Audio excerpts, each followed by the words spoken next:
Hi, I am Jenny James, and this is lesson 3 of the Writing Secrets class. And today we're talking about developing characters, which is like one of my most favorite subjects.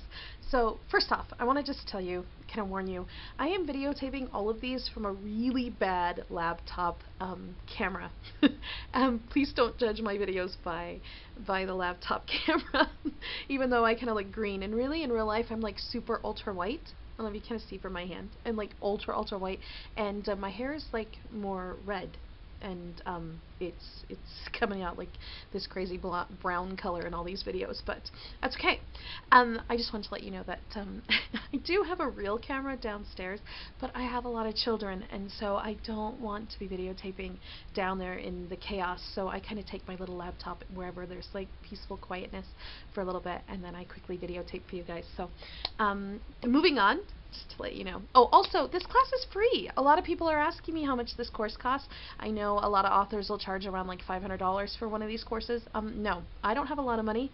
I assumed you guys didn't have a lot of money. I'm not doing this to get money. I'm doing this because I have a lot of kids asking me how to write. So I'm doing this for you guys. So no, it's totally free. Oh my gosh, no.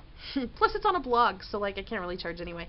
And then if you're just barely joining us, don't worry. Just over on the side, I get my left and right mixed up on these videos, but over on the side you're gonna find a list of the lessons, or you can just scroll down, and anyway, and you can just go through all the lessons and just catch up to where we're at. It doesn't really matter, and they can be in pretty much any order. I don't think there's like a special particular order.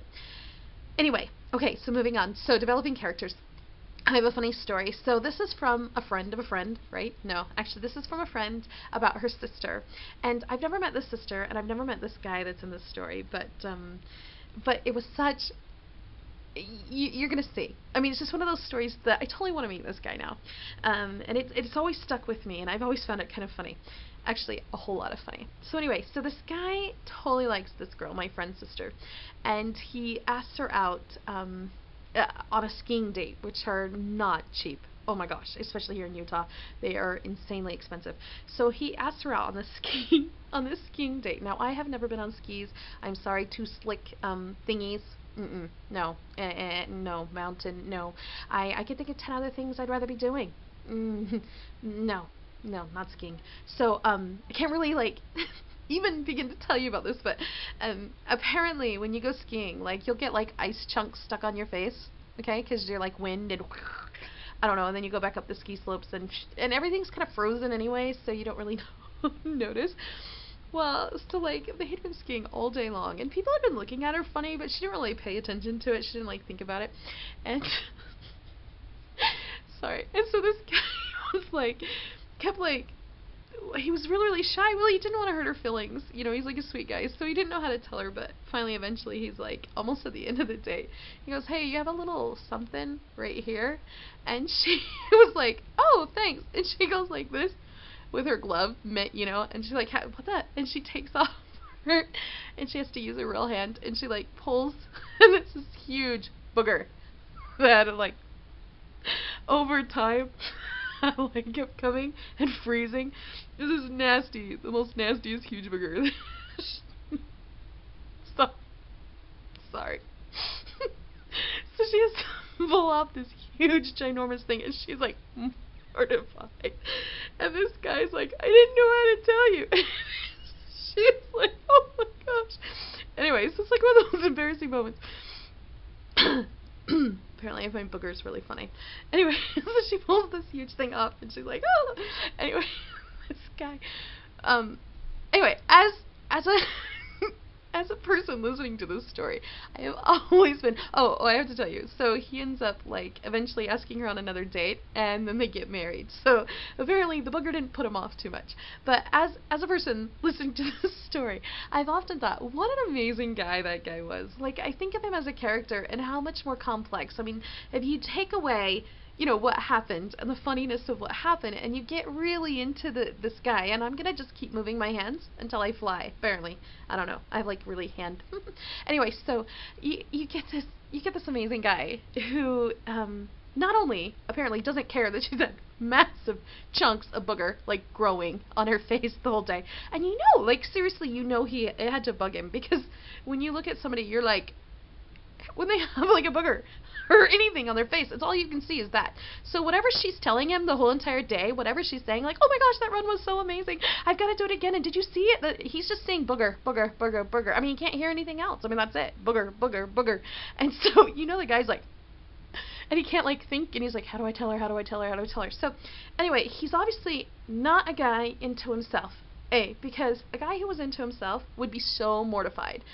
He'd be looking around, seeing how many other people saw. He wouldn't want anyone to know that he's with this chick, and he would have never asked her out again. So not only does he not really care, okay, he's just a really awesome guy. He must be amazingly awesome to not care. And, you know, on top of that, he's kind enough to tell her, like, hello, okay, I'm sorry. If someone has something on their body, your face or whatever, let them know, please. Please, seriously, toilet paper out the pants. Let them know, okay? Everyone needs to help their human friends. Do you hear me? Embarrassing moments like this should never happen. Just tap them on the shoulder and let them know quietly. Okay? It's one of those things. They will be forever grateful. So obviously he's a nice guy. He tells her, and then of course he takes her on another date. But I think past him into his life as well. I mean, at home he must be really nice. I mean, he must be. To look past, I mean, he's got to be like pretty nice to his family and stuff. Just one of those awesome guys, and apparently a real keeper, because she's married him, and they're like totally happily married for forever. So I think too of more into him, like, you know, he wasn't worried about himself, he was worried about her, and he had to have been thinking about her constantly. And so you kind of like develop a character that's, you know, I mean, obviously I've never met him, so, but obviously he has to be like this totally cool guy. So when you are developing your own characters, when you're making them, they need to be more complex. You've got to look past just what's written there, and you've got to come up with a whole other past and a whole other world. Even if you don't, if that world never even makes it into the book, even if you never see it, you should know. You should know like their favorite color. You should know their favorite foods, and they shouldn't be perfect. All of my characters in any book that you read, you're going to see they're not perfect. I mean, definitely look at like Emily, which is up now, and you've got Emma, who's this complete complex character. Actually, she's a total snob. She's a denial snob. She really is. She's that super icky, mean girl in school. I mean, she's not mean, but she's Emma, and so she's a total snob. So she's basically a girl that nobody should ever like to read. But because she is so complex and because she is so flawed, you guys enjoy her character. I mean, not at first. You actually have to grow into Emily and see. But and then next to her, her balance is Chase, who is this amazing, awesome kind of knight in shining armor guy. Who's older, but he's also flawed because he does tell her off, and he tells her off a little bit harshly. I mean, he just gets it right in her face and lets her know what he's thinking all the time. So he does have his own flaws as well. And the two characters together kind of are yin and yang with each other, and they really help complement because she trusts him because he is completely honest with her always, and he just loves her.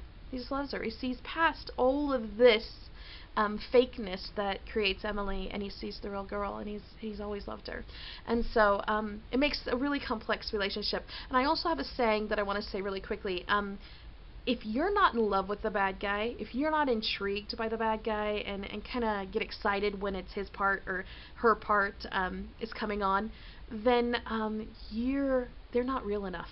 You need to really feel something for your bad characters, the mean ones, whether it's a dragon, whatever it is. There has to be some sort of cunning excitement that accompanies them.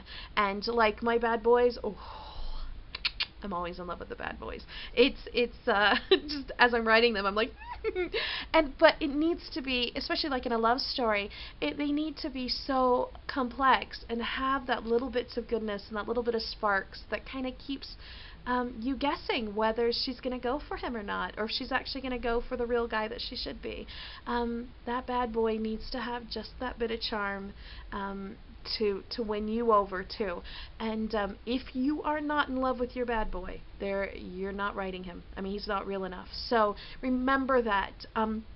Down below, I am going to have a character oh, what do I want to call it? Like, it's going to be a character sheet, development sheet, and I'm just going to have a bunch of questions. And what I want you to do is I want you to take all your main characters, even some of your side ones if you want to, but all your main characters in your stories, I want you to copy and paste this, put it into Word, okay? And fill it out. Each character should have their own development sheet, and whether you know these things or not, make it up. Okay, so there's going to be questions like their favorite color, their favorite food, their favorite hobbies, things like this. You're going to come up with this. You're going to come up with this whole background. Now, this background does not need to be in the story, but once you know who that character is, inside and outside, when you write them, it's like magic.